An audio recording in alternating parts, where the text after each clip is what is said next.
Coming up this week on Sporting Journal Radio. Every day this week we've had really great hunts, and we'll tell the stories later on in the show, but... Holy smokes. It's not just about hunting. That flock came in. What was going through your head at that time? Nothing.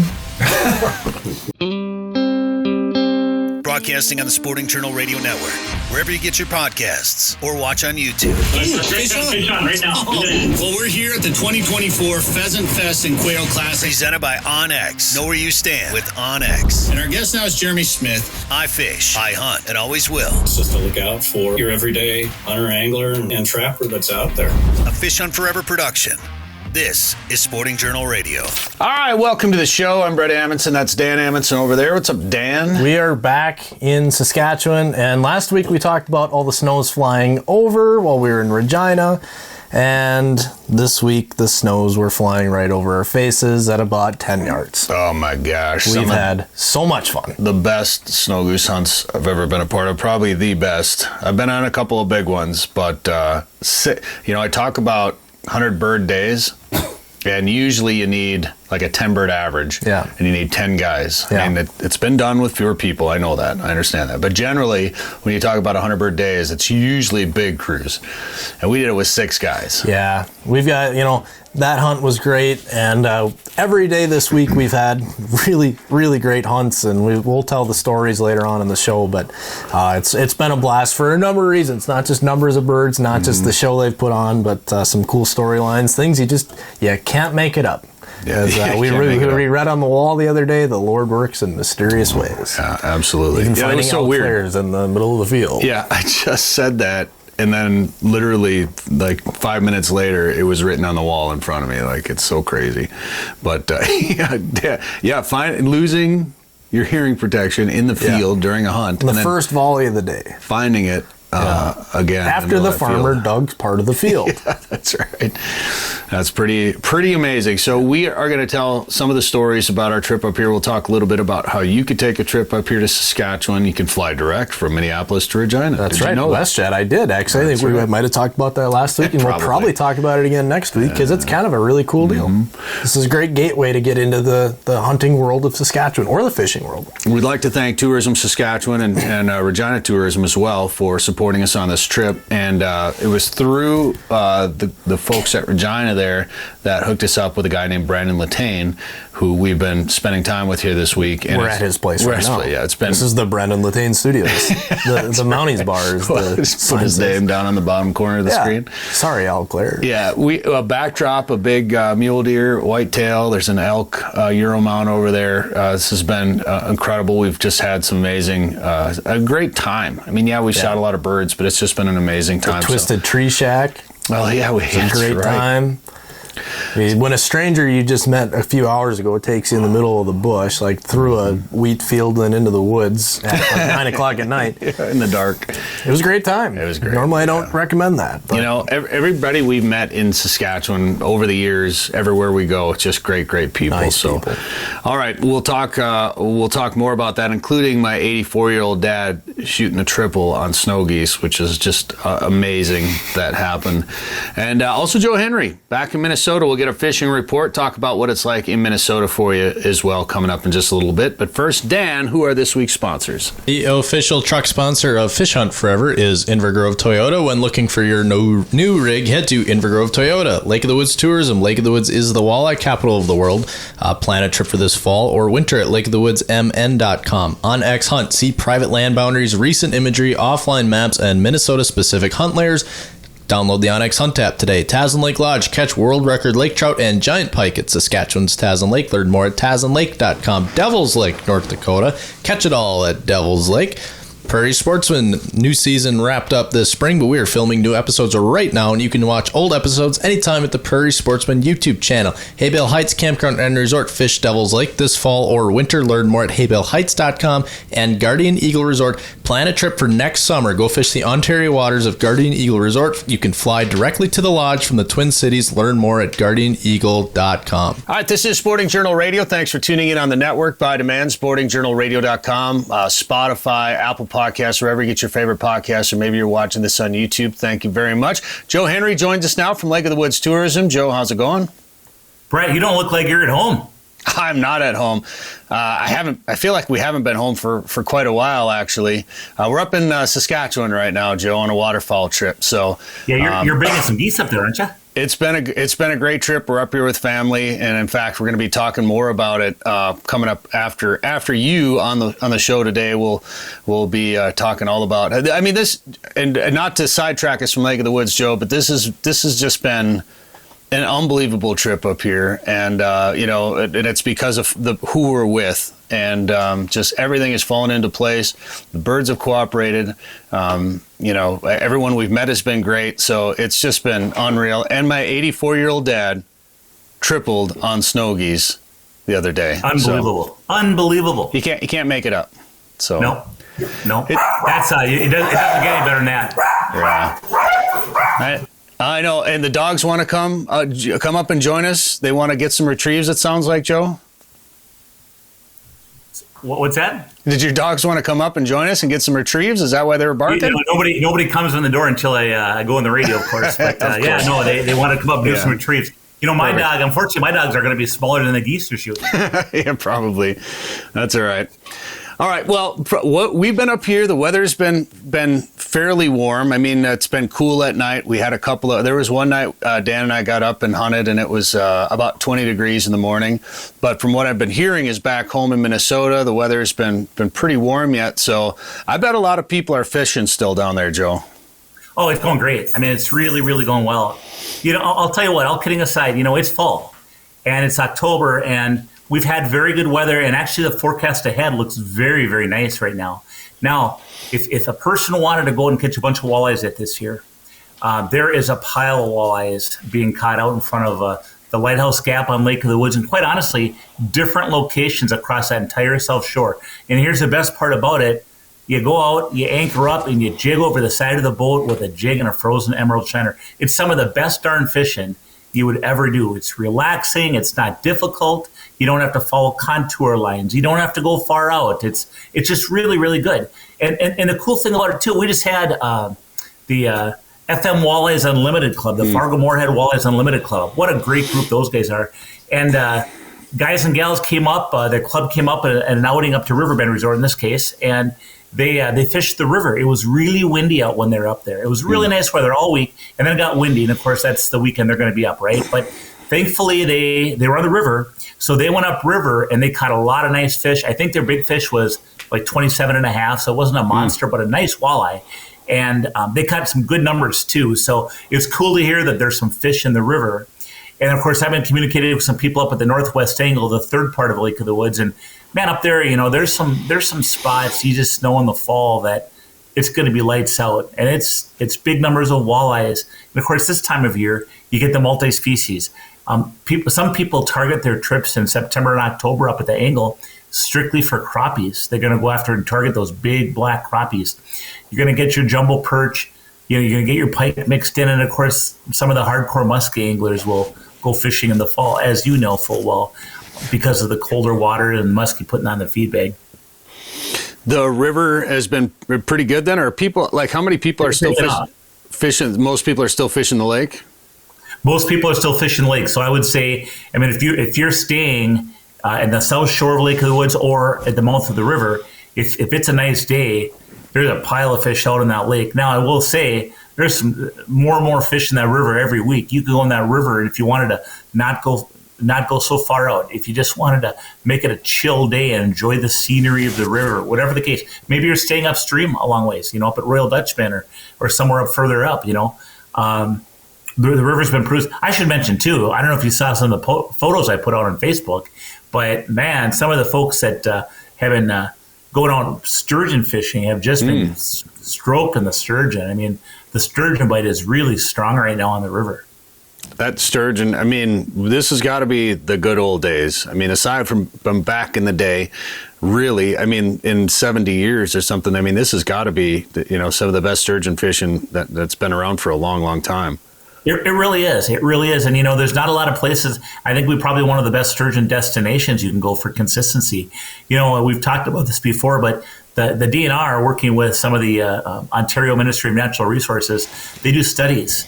And if you go from about Morrison, Ontario, down through the Northwest Angle, Lake of the Woods, and of course the Rainy River. They estimate that there's about 100,000 sturgeon over 40 inches in that stretch. That is a lot of fish. You know, if you remember last year, we talked to I spoke to some people that were spearing on Lake of the Woods for pike, and they couldn't believe how many big sturgeon would go underneath their holes. That was part of the fun. I mean, they're like, hey, I want to stick a good pike, but holy smokes, I mean, those sturgeon are just fun to see. They're huge, he said. And of course, every once in a while, one of our anglers on the lake will hook into a good one, and it's game on, you know. Well, I haven't had a lot of time for social media. I've been trying to get on there here and there, but our service has been a little spotty when we're out driving around and sitting in the blind. I've been watching for the videos off the end of the dock, Joe, where the lights on the shiner, where they're netting shiners, basically the shiner traps. Has there been any of those yet? There has, yeah. There's been some. In fact, I just saw one of our resorts, Lake Road Lodge, was just advertising live shiners. I think there's probably some other bait shops and maybe other resorts that have it too. I know Adrian's is famous for that, and of course our bait shops. I'll tell you, those people that run bait shops, Brett. You want to talk about hardworking people, and of course some of the resorts get their own shiners too. You know, they're out there at night. They're constantly looking for these shiners, and they'll get whatever they can get because they want to store them up for the winter. You know, they freeze them. And it's kind of interesting, too. Everybody has their own way of freezing an emerald shiner. Some people swear you have to flash freeze them. And some people have racks set up in a freezer, kind of custom made, and they spread those shiners out and they flash freeze them. Others, they put them in a big bucket with a certain kind of salt. And they have them ingest that salt first so they preserve them, and then they freeze them. Everybody's got their own recipe, but the bottom line is we all know that when we're fishing this winter or maybe next spring, having those frozen emeralds is not a bad thing to have. No, and obviously right now people can come up, do a little cast and blast, maybe try to find some ducks out on the lake, or do some walking for grouse in the woods. Have you been hearing any reports of the migration or anything like that?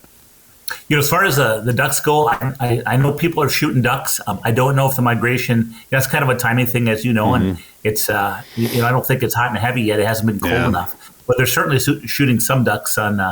The nice thing about it is if you go to fields, you have to have permission, and all the fields are private. Now, is the waterfowl hunting around Lake of the Woods good in the fields? Oh my gosh, it's world class. You know that goose hunting is just incredible. The kicker is it's all private land, and it's a little bit tough to get.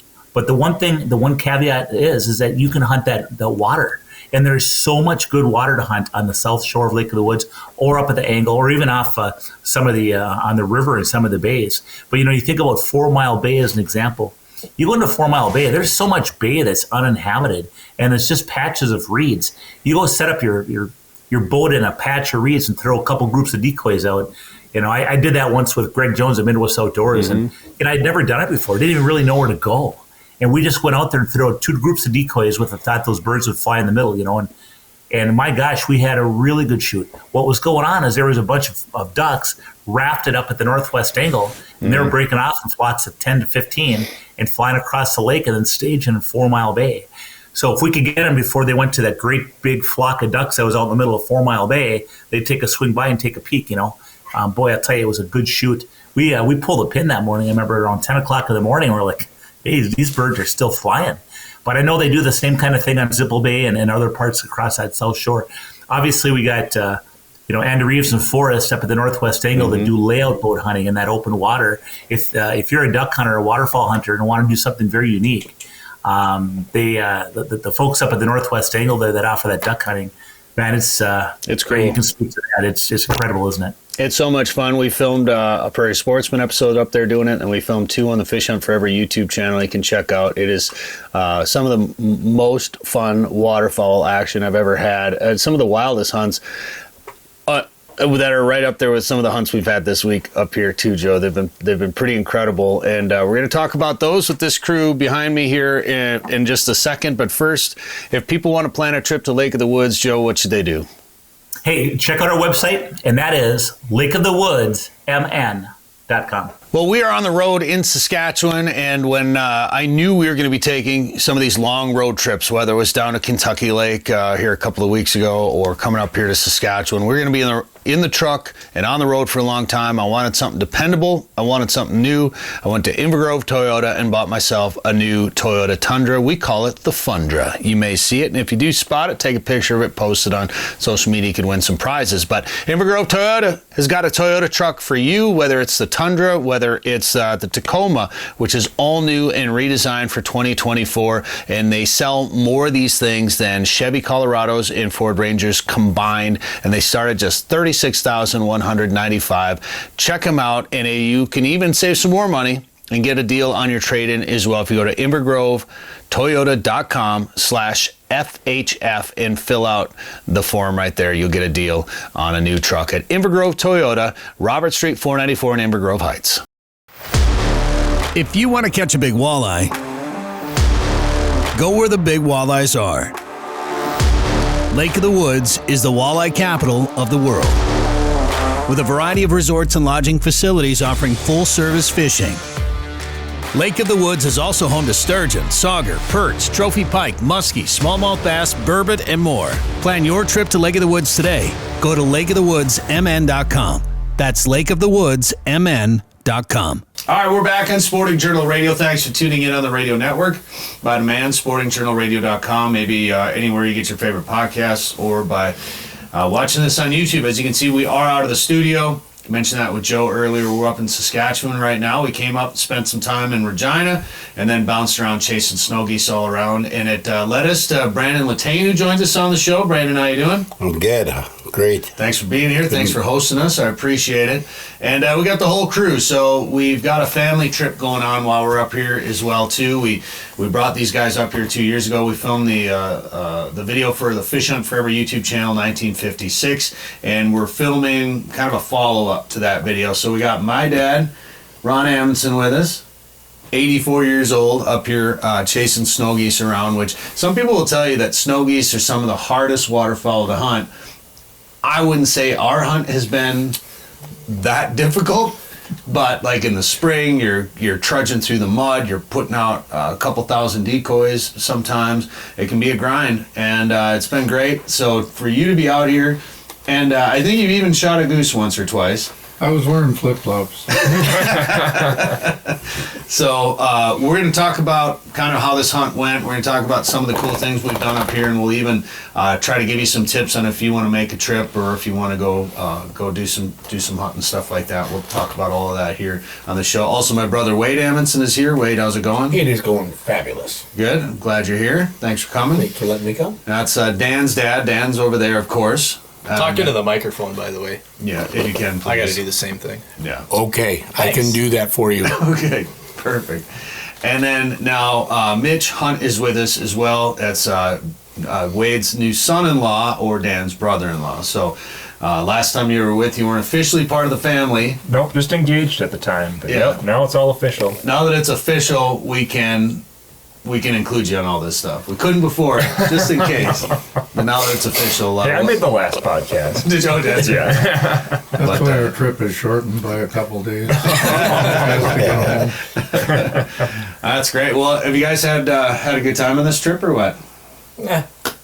There you go. Round of applause. To the man right there. Oh, yes. Yeah, no, it's been a pleasure. I could talk forever about it, but it all came together nicely, and cousin-in-law set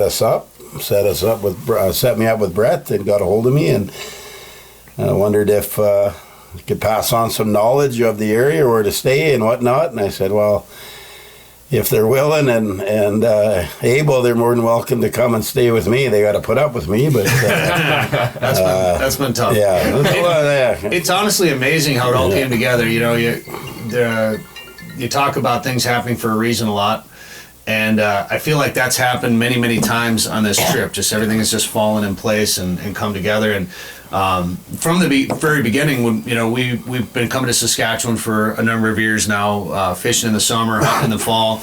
We work with Saskatchewan Tourism, and I got a message from Travis at Tourism, and he's like, "Hey, Regina Tourism wants some hunters to do some things, come up and do some promotional stuff for us. Some guys from Minnesota. He's like, I thought of you guys right away. And I said, well, it just so happens we're coming up there. Like, well, we want you here at the beginning of October. And I said, just so happens we're coming up October 1st. So it all worked out perfect. And then we talked about, what we wanted to film for this follow-up to 1956, because our family history is up here.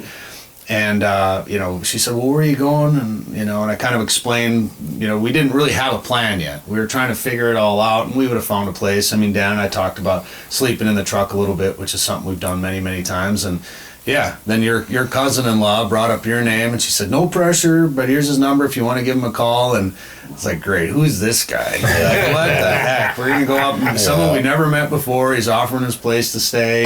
But it's been great. I can't thank you enough. And no, the pleasure's mine. No, it's been a great halfway through, I guess, a little jumping over the hill of Wednesday here. So, yeah, you wish hunting season would last forever at times like this. And I guess we do have a couple of days left to be in here. This could go south. Yeah, you never know. Then you wake up, I'm gone. Something. No. It's been fantastic. So hopefully we'll go out with a bang, and but a couple of great days of hunting so far, and great friendships made, and it's weird. It's you sit around, you meet a ton of people in life, and but it kind of really feels like I've known you guys my whole life. It's funny how the world works. The things work in mysterious ways. But no, been an absolute pleasure and privilege having you guys here. So we had family up here. Maybe our relatives may have known each other. You never know. Yeah, we were. You knew somebody that knew our grandfather's brother, if I remember correctly. Yeah, and he was telling us stories about how they used to go fishing together, and it's part of our family that I didn't know much about. A couple of the members of the family I didn't really know much about. So to hear somebody talk about, my grandpa's brother fishing in Saskatchewan, it's pretty neat to hear some of these stories. Oh, for sure. It's amazing. They say small world, but sometimes it really is. You know. So, the old RM map that Delvin brought out, and kind of neat just seeing, go right back to those days and see the name on the map, the official RM map from, I believe it said, 1905 or 1912 on it? Yeah, 1912, maybe, or 08 or something. Okay, yeah, not exactly sure, but yeah. Long time ago. Yeah, neat how the pieces all kind of fall together, and then, like Wade and I were talking, filling in some gaps here and there. There's always going to be gaps in history, but it's nice to button a little bit of them up for as it goes. Well, I want to talk to you a little bit about your background and about some of these bucks that are on the wall, because this is insane. Some of these deer, which some of these have been in magazines, and you've told stories of some of these animals. So we're going to have you tell us a few deer stories a little bit later in the podcast, if that's all right. Sure. And we started, so if you're going to come up here to Saskatchewan, obviously there's some waterfowl guide services you can book hunts with. If you come up to freelance, I've been just getting pummeled with, where are you guys at? Where are the snows at? Where are the ducks and geese at? And I'd love to tell everybody, but you gotta keep some of that stuff kind of secret, unfortunately. There's a direct flight to Regina. Yeah, that's right. And honestly, you can start right there in Regina. When we were there was, we didn't go far. So you can start there and travel around and just put miles on like everybody else. And honestly, Saskatchewan's got a lot of birds moving through it. So there's a lot of opportunity. And you can't pick a bad area here. You'll find geese. You'll find ducks. And it sounds like there's been a lot of pressure up here this year. Yep. I did talk to a guy that said he was up here hunting freelancing, and he knocked on some doors, and he was like the fourth or fifth guy to knock on the door about a feed, and he's like, it's never been like that before, so must be popular this time. Yeah. We're tucked away up here far enough yet. I've been, like I say, fortunate enough I've been here 5 years now, so I came in a nobody, a somebody, but a nobody, and I did, doing my homework on landowners, and it's the way the world goes around. You treat people as you wish to be treated, and I built some great relationships, like family relationships with people up here. And well, I want to ask you, hang on one second. We got to take a quick break, but I will talk more about that and how a guy does work himself into an area, like this, and how he did that. So more coming up on Sporting Journal Radio. Now is the time to start thinking about chasing big walleyes on Devil's Lake. Get on the fish at Haybale Heights Campground and Resort. Haybale Heights makes it easy for you to make memories on legendary Devil's Lake with guided fishing and lodging packages. Or bring your own boat and rent one of their cabins on East Bay. Haybale Heights offers a private marina, fish cleaning station, and the opportunity to relax and enjoy your bucket list trip to Devil's Lake, North Dakota. To book your trip, visit haybaleheights.com. That's haybaleheights.com. Hey, if you're looking for world-class walleye fishing and maybe some waterfowl hunting as well, check out Devil's Lake, North Dakota. The walleye bite is strong, of course, in the winter. The perch fishing is unreal, and right now you can do some cast and blast stuff up there. Whether you want to go up there and try it out, maybe go with some of the guides that they've got around Devil's Lake. Learn more about it at devilslakend.com. Catch it all at Devil's Lake. Visit devilslakend.com. All right, welcome back to Sporting Journal Radio. I'm Bret Amundson. Thank you for watching or listening to this wherever you get podcasts or on the radio network. If you like the show, please give us a review, like it, share it, follow us on Instagram, Facebook, and YouTube. Where else? TikTok. Oh yeah. Not LinkedIn, not MySpace. I might start MySpace. We did Rumble for like a half a year. Is that still a thing? Oh yeah. Okay. Sure. Well, we haven't uploaded in like 2 years. Sorry if you're waiting for new content. Yeah, there's just Rumble users sitting there just shaking their heads. This stupid show. Wonder what happened to them. Sorry about it. Well, go to a real site. That's right. Hey, we should mention Spotify. You can watch the video podcast. Yeah, as long as we have good enough signal to upload it. Yeah. Last week's not up yet. Oh, the video didn't make it to the Spotify. It's on YouTube, but we'll take care of that a little later. But. That's the problem when you go on the road like this to do a show.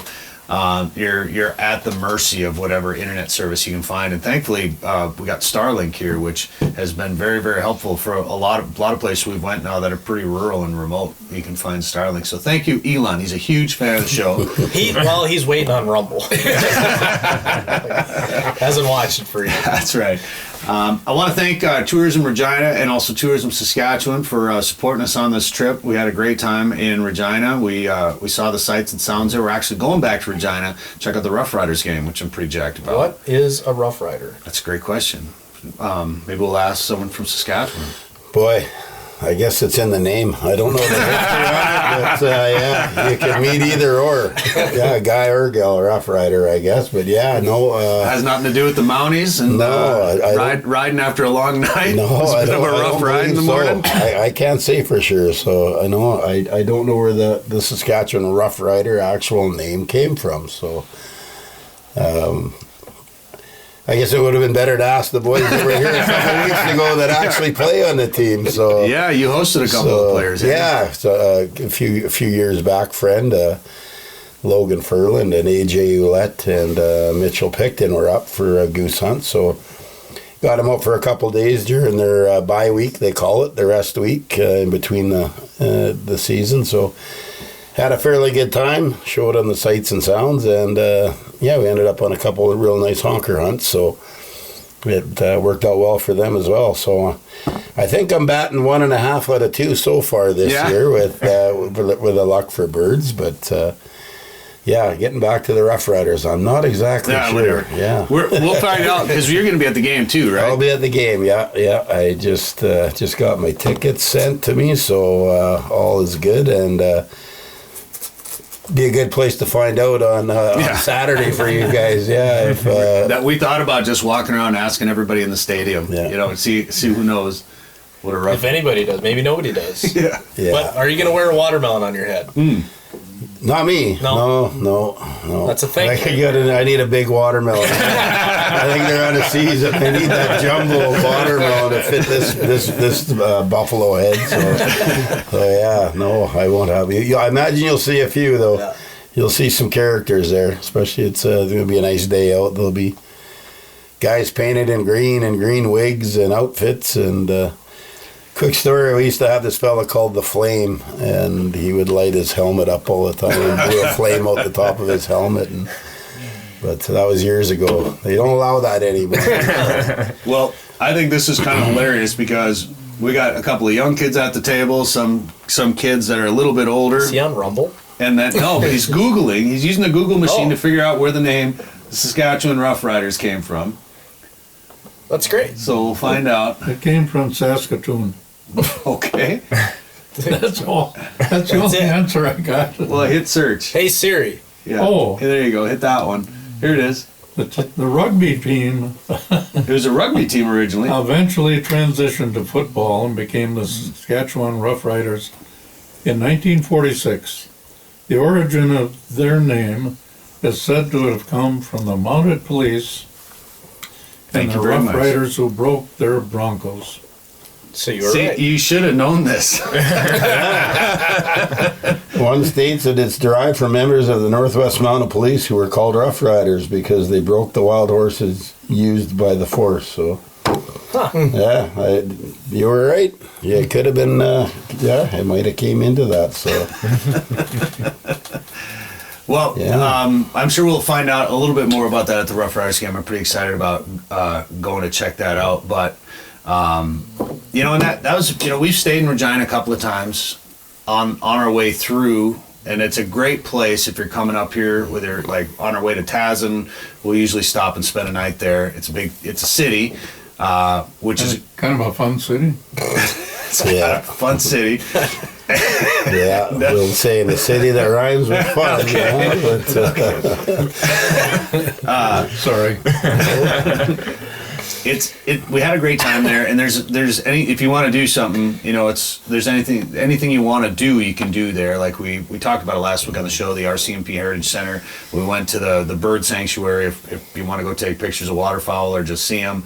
We went and did that. Or if you come up with the family or bring the kids, you can run through there, and there's a lot to do. And Skip the trampoline part. we did skip. I wanted to go. Dan didn't want to do it, but.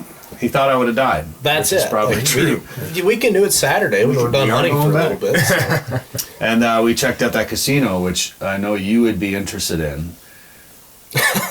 So that was kind of neat. Well, we'll be home by that time.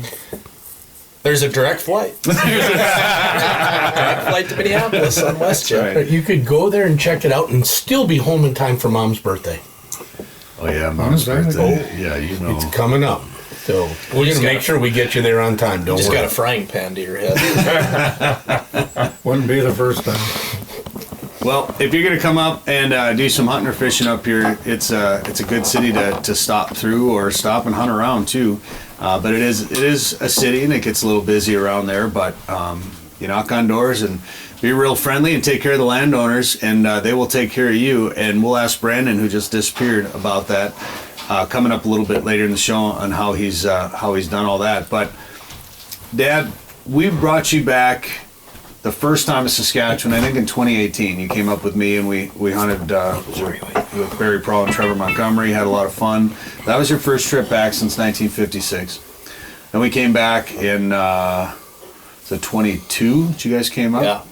And we made that 1956 film on the Fish Hunt Forever YouTube channel. Did you think, first of all, did you ever think you would top the 1956 hunt? Absolutely not. Yeah, I mean, I've talked about that hunt all my life. You guys have seen a picture of Uncle Algott's Model T loaded with ducks for the picture, and the sawhorses loaded with ducks. And us lined up in front with the Model 12 Winchester that I still hunt with today. I got for my 12th birthday. And that was in 1984, I think. Your math still isn't very good, is it? That's Dad? metric math. That's right. My math might be off a little bit. So it's really a privilege to get to come back up here again at my age. And that's where all this started, because that picture hung on the wall and we looked at it growing up all the time, and it was just, this epic Saskatchewan photo of all these ducks. You got you and your brother Denny, 16, and whatever he was, 14, and Grandpa Helmer, of course, who was born up here in Saskatchewan. So we want to come back up here, learn a little bit of family history, find out where his grandfather, who emigrated from Sweden, where he was buried. Nobody had ever seen that in our immediate family anyway. So we went back and saw that, and we brought these guys back up in 22 and had a pretty incredible honker hunt and recreated that photo. And did you think we topped that hunt? You know, it just keeps getting better and better. I can hardly wait till I'm 90. Well, we had just a couple of great hunts up here, which we're going to break down a little bit. We had that first day we shot. What did we shoot that first morning? A lot. A bunch of snows, handful of snows, handful of ducks, handful of Canadas. Fun mixed bag. Yeah. And then we came back in the evening, shot some more snows.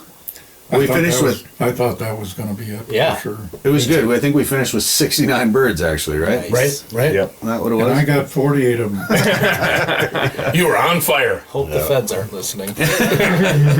So then the next day, we went out, actually hunted the same field, just moved to a different spot in the same field, and shot a pile more snow geese. Yeah, all snows. Yeah. What did we shoot, 40 some? A lot. 40, like 47?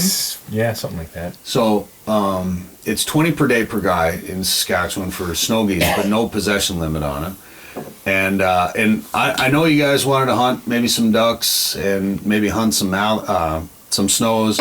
Snow geese are my favorite. And what ended up happening yesterday is the reason, and you guys got to see firsthand why snow geese are my favorite.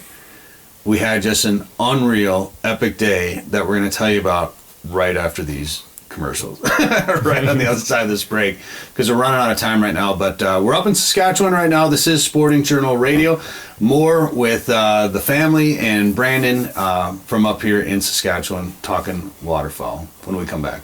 Hunting season will be here before you know it, and it's time to get ready for your next adventure with the onX Hunt app. Whether you're traveling in search of roosters, elk, waterfowl, or looking to score on a whitetail close to home, onX Hunt can help you be more successful this season. Route, plan, and navigate with private and public land boundaries, recent imagery, offline maps, and Minnesota-specific hunt layers. Download the Hunt app on the App Store or Google Play and join the millions of hunters that trust onX Hunt. Well, if you're looking for a walleye destination where you can fly direct from Minneapolis, maybe fly direct from Chicago, you can go to Guardian Eagle Resort and land right at their concrete runway. This is a beautiful lodge, delicious food, and more walleyes than you'll ever want to catch in your life. Some big fish too, and they've caught some big pike there this year. They caught some big walleyes. In fact, when we got there, I think somebody caught a 29 and a half or something while we were there this year. You can see our video on the Fish Hunt Forever YouTube channel. They got 75,000 acres of private water. Learn more at guardianeagle.com. That's guardianeagle.com. We're back on Sporting Journal Radio. Thanks for tuning in wherever you're tuning in or watching this on YouTube. As you can see, we're all going to be talking with our mouths full right now. These look very hot yet. They are hot. All right, what are we? This is just popcorn chicken? Straight popcorn chicken, nothing fancy. Okay. All right. That is Brandon Letain there, Wade Amundson, Dan Amundson, Mitch Hunt, Ron Amundson. I'm Bret Amundson. Thank you for tuning in. We're up in Saskatchewan right now filming a follow-up. Did I say that already? No, you're just hosting a radio show. You just munching on chicken. It's so. I think that's so hot. I think they teach you that in radio school. They usually use a commercial break to do that. Don't broadcast with your mouth full. Yeah, there's some guys on major market radio that don't follow. I never paid attention in school. So anyway, you know that we're filming a bunch of hunts up here for the Fish Hunt Forever YouTube channel. And we're filming a follow-up to the 1956 film that we did a couple of years ago up here. You can watch that now. That's one of my favorites, of course. It's very personal. So it was. One thing I did learn is don't make it about yourself when you do this stuff. And that film is definitely about us. So it won an award. It did win an award, but it may be more popular for us than everybody else. But I think it's a neat story. And everyone we talked to up here in Saskatchewan, Brandon, maybe you can attest to this. And obviously, you're kind of near it just because of the proximity and spending time in the area. But it's kind of a, somebody looking in on the outside watching that for the first time. What'd you think? Oh boy, yeah, that evening, I believe it was the first evening we were here, if I'm not mistaken. Days are all kind of rolled into one, Yeah. But no, we sat at the table and I was intrigued, really intrigued, moved, and it was emotional for me, and it really brought down a lot of thoughts on, holy smokes, it's not just about hunting. When you build a beautiful story like that and the history, and you can, be lucky enough to be a part of the sequel or the second half. There could be a trilogy, it could be a Star Wars, who knows? So, it was good. I teared up at times, and it really. It was something else, and it was really neat to be a part of it. So now I was excited to meet Ron and hear the stories and have the rest of your brother here and your and son-in-law and and get on with the second part and do what I could to get you guys some information on you've been great, the local helped us as much info as that I could, and people were really interested, and I posted that on just on a Facebook, and I got a lot of a lot of thumbs up and a lot of messages saying, boy, that's really interesting segment, and I'm sure quite a few people in this area watched it, that are friends, of mine on or off Facebook, but it got passed around. There's a lot of people, and there were still days after the picture of the map came, the RM map, and then, excuse me, and then more texts on Brad Knudsen and how you guys went over and you talked to him, you went for a tour, you saw the cemetery again, and then you ran into another fellow there that was a little bit of wealth of history and knew your brother. Knew his dad's brother. His dad's brother. Okay, So no, it's all been worked great out good so far. And again, I don't really want to talk about the area that we're hunting in, but it's an area that typically doesn't see as many snow geese as we're seeing this year, right? So correct. Yeah. No, this year's been a bit of an anomaly, and I'm trying to think back in 5 years here, even before springs, 5 summers. I don't believe there's been a year with the snow geese here at this time of year in the amount that there is in and around the area, and that's what just is amazing to me, because it's again one of those things, like, it just worked out. Absolutely. It was meant to be. It was meant to be. We show up here and you're like, we won't have to go far. And I think we hunted 3 miles away or something. Was it like that far? Yeah, 4 that way. 3 kilometers. 3 kilometers. 2.5 miles this way. Yeah, around 3K. Yeah. So. It's one day, Wade and Mitch, I think, actually put decoys in the driveway and sat out there with their shotguns. So. Yeah. You lined up a field yesterday, which, thank you very much, helped us with scouting and finding land and finding birds and all that stuff. Find a field, 2 fields actually, and another group's going to hunt one of the fields across about a mile west of us, and then we were going to hunt. It was an afternoon hunt, and I'll be honest, afternoon hunts for waterfowl, they don't always. Back home anyway, they don't always go very well. Birds usually come late, or they don't come at all, or something like that, or you get out there too late, whatever the deal is. So we figured we'd shoot something, but we did not have high expectations. And Dan, I mean, coming into this trip just in general, you were a little bit nervous about getting these guys on birds. Well, I feel like there's some pressure. Especially you and I are so excited about snow geese. And anyone who's spent any time hunting snow geese, except you 3 now, know it can just be a pain in the butt. They're tricky. Usually it's muddy and just gross and whatnot. But so to have, we're dragging these guys up here to try to recreate this big hunt, and they're driving a long ways, taking vacation time from work. I'm like, do we really want to chase snows with these guys? Because you and I know that if we just get one decent hunt out of 5 days, that's a good snow goose trip. you guys probably wouldn't have been real happy. And a decent hunt might be shooting 25 birds or 10 birds, yeah. So you say that, Dan. Mitch and I talked about it a little bit coming up.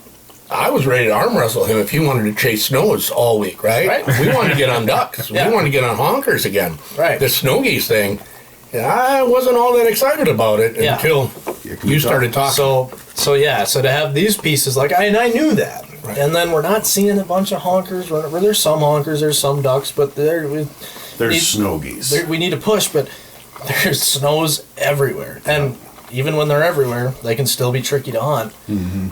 And the stars aligned, and this is a trip that even a seasoned snow goose hunter may never top. Yeah, you might, but like I said it on the way home today, you and I may never, none of us may ever have a 4-day stint like this that we just had. Unbelievable. Unbelievable. Well, isn't there an old saying, the Mounties always get their goose? Yeah, that's right, yeah. Perfect. Just hunt with a Mountie. We ended up shooting, I think we had 115 in hand, and we knew we'd sailed a couple, so we quit early. And I think we called it at 111 or 112 or something like that. And a flock of 6 or 7 birds comes in. And we're like, you know what, Ron? You still have a couple birds to go. This is all you. I think we all had our guns unloaded. Like, we were ready. We still had, 45 minutes of hunting, illegal shooting time left or something. But we were going to pick up. We were going to call it. We'd had enough. And that flock came in. What was going through your head at that time? Nothing. Routine. As usual.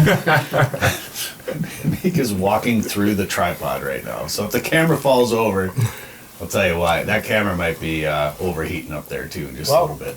That's too bad. So we'll see if we can get through the next 3 minutes, and then we can fix that. But so this flock comes in. We said, Ron, this is all you. And what'd you do? Well, I fired my Model 12, which I've been shooting since I was 12 years old. Had a little trouble pumping it for some reason. But the boys tell me I got a triple out of it. Well, and I was filming, and it all happened so fast. I got the camera up a little bit late, and I think I just saw one gunshot. I think I just got your last shot go off, and you folded a bird up, and it dropped straight to the ground. And then I was like, well, you got one out of that. That's great. And all of a sudden, one bird dropped out of the flock, spun around, and just flipped stone dead and dropped down to the ground. And as you guys, I think you and Mitch maybe were looking off to the right. Yeah. And then a third bird, just same thing, just and stone dead. I went over with Tiny to get it, stone dead. And the whole trip you've been joking about, I want a triple. And the biggest hunt we've ever had, 6-man, 120-ish birds, 115 birds, the limit, and you shoot a triple-handed. Well, other guys got triples too, I think. Brandon got one, and I was sitting next to him, and I think Mitch got one. We don't care about them. I think you were setting us up. The first 2 mornings you kept saying, I'm just going through the motions. I'm just firing my gun at the flock. I don't really know what I'm doing. I can't see them, can't do anything. Yeah. And then that all changed, didn't it? Well, I still don't know what I'm doing. Or what I did. Well, you knocked down a bunch of snow geese is what you did. All I know is this trip has gotten to be a little bit shorter than originally intended because my wife is walking around singing My Guy all the while I'm gone. She does that every time you walk in. You just got another frying pan. Well, that was an unbelievable hunt, and you can't script it. Like, you cannot script it. And there's been a few moments like this. In fact, we had, this whole time, we've just been trying to get you to get your own snow goose. Nobody else is shooting. Get a single cherry bird that comes in. This one's yours. And the other day, Miss. Well, you missed a couple. But we're standing around, and we got to go to the podcast. So to hear this story, you're going to have to tune in on the podcast or on YouTube. So for the radio network, we got to let you go. But thank you for tuning in to Sporting Journal Radio. Follow us on Facebook, Instagram, TikTok, and YouTube, please like this show and share it with your friends and give us a review. And we'll go to the podcast right about now. Trophy lake trout and northern pike are waiting for you well, it's still quite a ways north of us, actually, here in Saskatchewan. Tasman Lake Lodge up in the northwest corner. It is a big province, and they are still quite a ways away from us. We fly in from Fort McMurray, Alberta, but they've got world record-sized lake trout and pike over 50 inches, and they're now booking 2025 trips. Learn more about how you can take a bucket list trip to Tasman Lake for the biggest lake trout or northern pike of your life. Go to tasmanlake.com. That's tasmanlake.com. So, Ron... Yes. I'm trying to remember, we'd shot some birds, and Dan, you grabbed me and said, hey, we should say something to the camera. Yep. We're filming for the Fish Hunt Forever YouTube channel, filming the hunt, and we should probably talk about what just happened. So I come walking out of the blind, start talking to the camera, and Brandon's out in the middle of the spread. Pants not around his ankles, thankfully. Thank goodness, not around my ankles. Yeah. But you were, you were out there using Mother Nature's bathroom. Putting the fire out. I used a little more hose, but that's normal. A little breezy there, but yeah. Putting the fire out there. I'm looking at every cop wants to be a fireman. Yeah, you don't want to go there. And all of a sudden, I think Wade and Dan, maybe Mitch, are all like single. So I turn around just in time to see this single snow goose just on the deck, just coming feet down, dropping right into the spread. And Ron, you were like a ninja, cat-like reflexes, and put that gun up and drop that goose before I even knew what was going on out there. 84-year-old ninja. You got the moves. Some might say, for you, that's routine. That was pretty amazing. So we got that all on camera. We filmed. You can't. That's one of those things, you can't make this stuff up when something like that happens. It was so cool. So we knew he got that goose, nobody else, and had a great day. And then to have you shoot the triple the next day is pretty amazing. It's just, it's been a great trip. Oh, it's amazing. Well, 84 years old trapped in the body of a 38-year-old. Works pretty well. Something like that. But seriously, in all seriousness, I really feel privileged and emotional about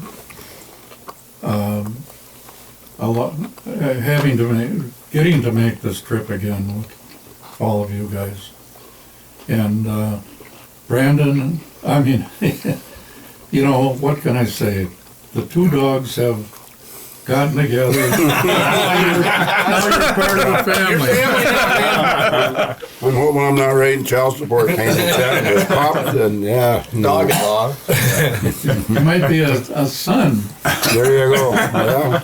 Yeah, Tiny and Brandon's dog Bandit have become very close friends. I was standing looking last night at the quarter moon that's out there.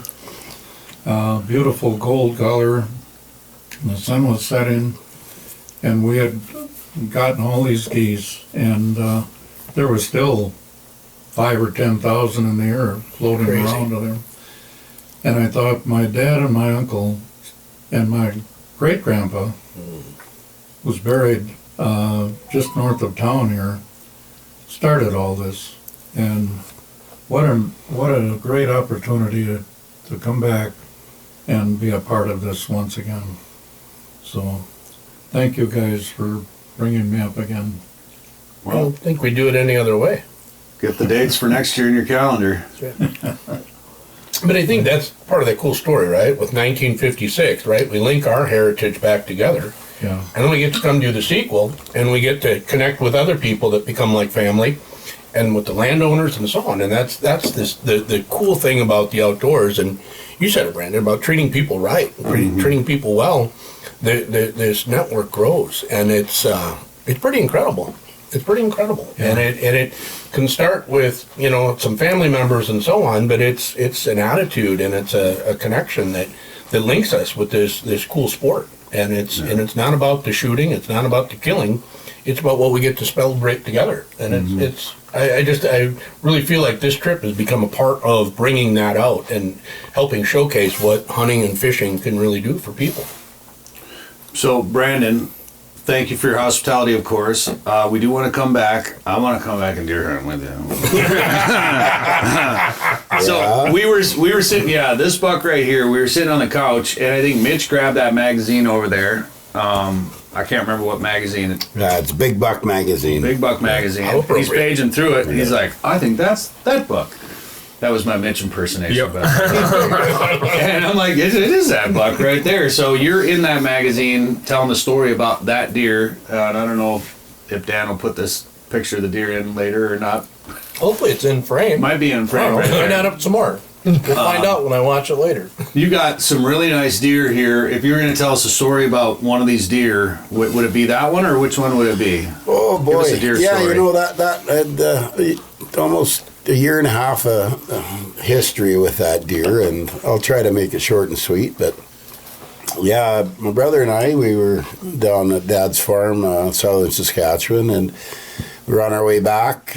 We headed north, and it was dusk, extremely dusk, like well after sundown, and I looked to my right and I said, boy, oh boy, look at that deer right there. And you could see him better, but my brother has I just call it a fancy camera. I don't know the name of him and the lens and that, but he was able to get a picture of him and brighten it up and sharpen it up as best he could. And I said, holy smokes, that deer has a lot of junk on him. And I was due for a draw tag the following year. So I made it a point to try to find that deer in the summertime and get some photos of him in velvet. And I was lucky enough to have a friend of mine send me a video of him. And I spent hours and miles and miles and miles of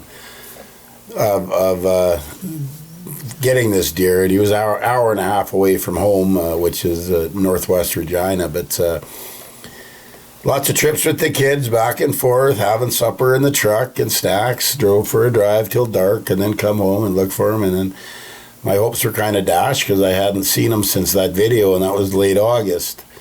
I walked railway tracks. We walked ditches looking in case he got hit by a vehicle, or push sloughs, walk slough bottoms looking even for his last year's sheds would have been neat, but miles and miles and miles and miles, whether it was vehicle and or boots, didn't turn him up. So I kind of lost hope on him, and you always had to have a backup plan. So there was a lot of nice deer in the area that year. So I had another one picked out that I thought I'd hunt. I was helping some other guys out down south that had tags as well that were drawn for that home zone of mine, and so it was muzzleloader season, which started October 1st, and I had hunted and hunted and hunted, and had some friends down, and we filled their three tags with some really nice mule deer.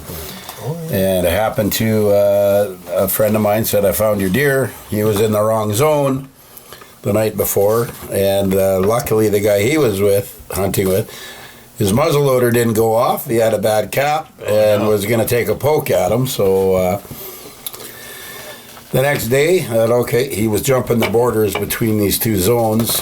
One day he's here, the next day he's in the right zone that I'm drawn for. And went out again in the morning, no luck. Didn't see him on either side of the road. And noon, we were having a peanut butter sandwich and standing in the gale force winds, which was normal for southern Saskatchewan. Have to take a peek over and look, and I see like a Christmas tree, and it's quite a ways. I get the binoculars up, and I'm like, oh my goodness, there he is, and he's on my side of the fence. So after that, made a stalk on him, and was able to get into 5 to 7 yards of him, and the rest is history. Yeah, he stood up. Couple bounce and through his mid jump, put one in the Boilermaker, and was instantly down and done, and I was a happy hunter. So it worked out all right. So that's awesome. You went in your socks, right? Yeah. Took the boots off? Yeah, slipped my boots off, rolled my pant legs up thinking, but it was so windy that day, you literally could have drove a train up and parked beside him, or right behind where he was. But I thought I'd be cautious and not waste the opportunity I had with him. And no, but it was... bittersweet, but it was also one of those, boy, oh boy, now the hunt's over for him, and I missed going out for him after that to go look for him, and it's again, all about the chase. Getting back to that, hunting is not always about the kill, it's the adventures. That my kids had an amazing time seeing,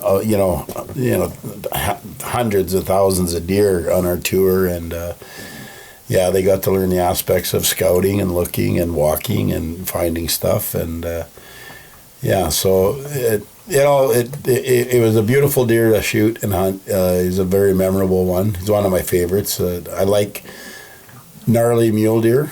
I've got a few more. I think 7 more at the taxidermist that are between whitetail and mule deer, and I think 6 or 7 more in the house in Regina. So my wife's happy. I'm slowly moving them up here. Like I said, I'm planning on building a nice trophy room garage shop outside, and should have it more full, I guess. There you go. Will it be here or Regina? No, it'll be here, just back here in the yard. I'm going to put a nice shop out, hopefully. So I've got somewhere to hang these heads, and good for you. That's pretty neat. Yeah, so, and the rest, there's stories for each and every one of them, but other than that, that's my favorite. All right. Well, we got some scouting to do, so I want to wrap this up. We're scouting through the living room window here. Yeah, there's some geese land in that field over there. I wondered. Honkers? Yeah. Mm-hmm. So I just wanted to bring up one last thing. Dan and I had the chance to go to the RCMP Heritage Center in Regina. And that was a really neat place, and it was really neat to learn a little bit more history. So thank you for your service. Yes, thank you very much. You did that for how many years? Yeah, public service for over 20 years, and 2 decades of that was with the RCMP. Fantastic career. I loved it, and it was a job that I think I was born to do. My father was spent 35 years in the RCMP. He joined in 1968 at the age of 18, and worked till 2003, and he retired. My brother's also an RCMP officer, and he'll have just over 20 years now, I believe, if not more. And my grandfather was a police officer in Manitoba, my dad's dad, so we're kind of 1, 2, 3, third generation policemen. So great career. Met a lot of amazing people. Spent some time in Alberta, between Alberta and Saskatchewan, and I was in a great spot. So I was able to, unwind by getting out hunting, and many friends I still have back in Alberta that hunt, and as I was saying to you guys, I don't target snow geese a whole lot. I'm a honker hunter myself, and I love the big birds. But will that change it all after this trip? You never know. But I hunted a lot of snow geese in Alberta. I was in Concert, Alberta, for a few years, and got to know the guys in town real good that hunted, and they had big setups and whatnot, and. Yeah, there's nothing, that deafening sound and the noise of shooting snow geese is really fun. It's unreal. And I come back from Alberta to Saskatchewan. I've been here ever since, and took a medical retirement just with some issues with some back and other things, and wouldn't change the career for the world, helping people, being, doing what you can for people and in their darkest hours, and try to make things as best as you can. Bad guys always going to be around. You got to have somebody to, you got to have people out there looking after you in that sense. Great career. Yeah. Many experiences that I would have never, I was fortunate enough to have so many great experiences being a Mountie and unbelievable colleagues and people that I've worked with, and seeing the places that I have in Saskatchewan and Alberta, and lots of great experiences, some bad experiences, but that's what you sign up for. It's not all roses and chocolates. There's some dark things in the world that happen, but don't regret it. When you're signing up, that's what you're getting into. So, and having the background of my dad being there, doing it for 35 years. That's pretty cool. Yeah, it was great. Yeah. And is the back injury from being a rough rider? I know. You know what? I rode a lot of horses in my day, but never as a Mountie. Dan was very disappointed that there were no horses. No live horses. Yeah, I know. A lot of cars. Yeah, a lot of cars. Yeah. Oh, man. The steel horses now. They're called. Yeah. They're down. The other joke then is it's a funny thing. That call it a buffalo cab, because there's the buffalo head on the sides of the doors. So how are we going to get home today? Well, you can go in a buffalo cab if you keep it up, but you won't be going home, So that's great. We failed at driving the buffalo cab at the Heritage Center. Yeah, there's like a simulator. There, we were both quite bad. Yeah, we crashed it a bunch. You ran right into it. I was texting and driving. You ran right into a taxi cab. Yeah, an actual taxi cab. Yeah. Yeah, not a prop. Just ran right into it, pushed her out of the way. What now? What did I do? In the simulator, you drove right into a taxi cab. Yeah, I did. Pushed that taxi cab the driver was mouthing off. Yeah, he deserved it.